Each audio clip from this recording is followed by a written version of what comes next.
Hi everyone and welcome to the second video brought to you by D&K Investments. Today we're going to show you the power of dividend investing, the power of compound interest, and overall the massive snowball effect it has or it could have on your portfolio. Be sure to stick around to the end of the video to see how much you could get paid in dividends after a certain amount of time. Let's get right into it. So for our company today, we chose Coca-Cola as they pay out a decent amount of dividends.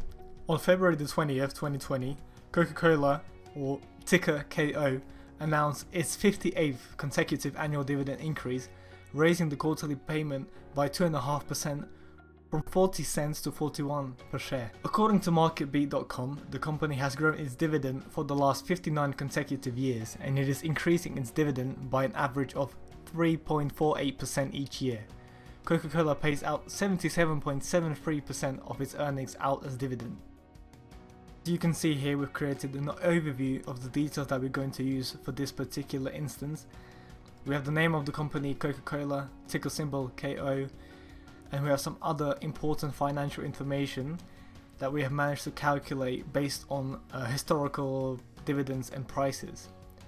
What is important for us and the values we can change are the average yearly price change, the dividend yield, the initial investment, the monthly investment, the expected yearly dividend increase, if tax is applicable to you, and the tax rate for your country. To show you the power of dividend investing and the snowball effect it has over time, we're going to use generally a small investment amount. So our initial investment is $500 with monthly investments of $100. So now let's have a look at the table we have created for you. We have to go through a certain number of columns so that we understand what's going on in this table, as there are quite a lot of numbers to consider.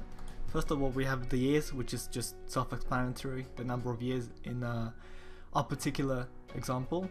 Next, your portfolio balance, annual dividends, dividend yield, dividend tax, net dividend, after drip, which is your dividend reinvestment plan, portfolio increase, which is just due to price changes, your yearly contribution, which we have mentioned was $100 a month, which works out to be $1,200 a year, your new balance, the cumulative dividends, and the balance without reinvested dividends. Now, the most important thing to consider is how quickly your portfolio balance and your annual dividends grow after about the 35th year, based on the $100 a month investment.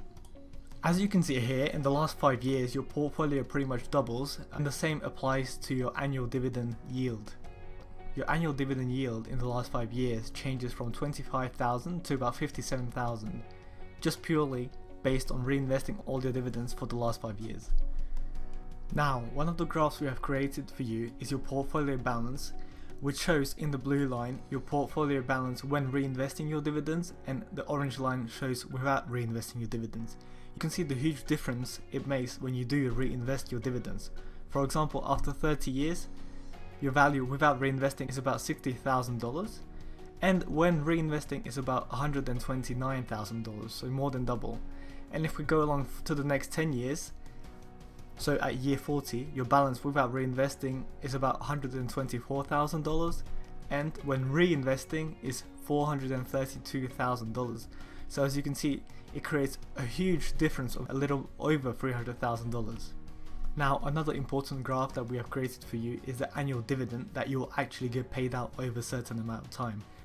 Obviously, different people require different incomes to live in different countries, so in this particular example, we're still sticking with the $100 a month. So in about 30 years time, that would represent about slightly more than a $10,000 annual dividend getting paid out. If you wait another 5 years, that value goes up to nearly $30,000, and if you wait 40 years, then your annual dividends could represent a number of about $60,000. We have to mention that investing in just one company, or specifically dividend investing in just one company, can be quite risky, as there is no diversification of the actual portfolio. In our opinion, you should have a portfolio that is truly balanced, and we will be making a video about that. A lot of people don't know what diversification means, and they think that if they have Coca-Cola as a stock and they buy Pepsi as another stock or a part of their dividend investment stock, that is diversification, but it truly isn't. Thank you all for watching, and be sure to subscribe so you don't miss out on the next video.